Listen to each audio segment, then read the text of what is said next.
Hello बच्चों, चलिए आज का हमारा प्रश्न तीन आलोचक एक पुस्तक पर अध्ययन करते हैं। पुस्तक के समर्थन में ओड्स क्रमशः 5:2, 4:3 व 3:4 है। सिद्ध कीजिए कि पुस्तक के समर्थन में होने की प्रायिकता 209/343 है। हमने यहाँ से यह सिद्ध करना है। तो यहाँ से इस प्रश्न को करने हेतु हमारे पास यहाँ से हमारी मुख्य अवधारणा रहेगी। मुख्य अवधारणा यहाँ से हम लेके चलेंगे। हम मानते हैं हमारे पास यहाँ से तीन व्यक्तियों ने दिया है, अपना आलोचना की है। तो पहले व्यक्ति की आलोचना को E1, दूसरे व्यक्ति की आलोचना को E2 व तीसरे व्यक्ति की आलोचना को यदि E3 से प्रदर्शित करें तो यहाँ से पुस्तक के समर्थन में हमने देखना है। तो पुस्तक यह हमने यहाँ से E1, E2 व E3 समर्थन में कहा है।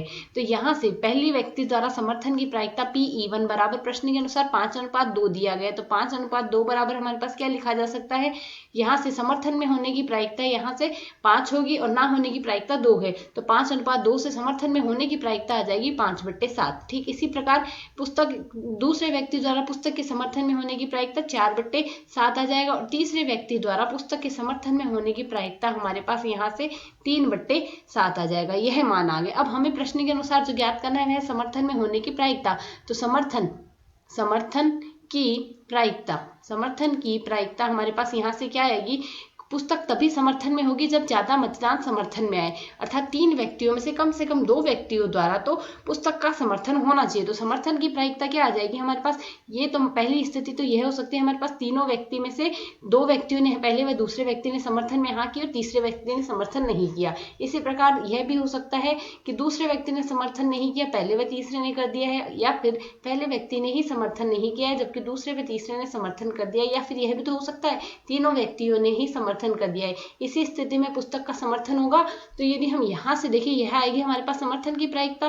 तो यदि हम समर्थन की प्रायिकता लिखें तो यहाँ से E1 का मान तो था हमारे पास 5/7, E2 का मान हमारे पास 4/7 था और E3 का मान, E3 बार है अर्थात 1 - 3/7 आएगा। प्लस इसी प्रकार 5/7 गुणा में आ जाएगा 1 - 4/7। E2 द्वारा समर्थन नहीं किया गया, उसकी प्रायिकता यही आएगी, बट्टे में आएगा गुणा में आएगा 3/7। प्लस इसी प्रकार E1 द्वारा समर्थन नहीं किया गया तो 1 - 5/7 आ जाएगा, 4/7 आएगा, 3/7 आएगा।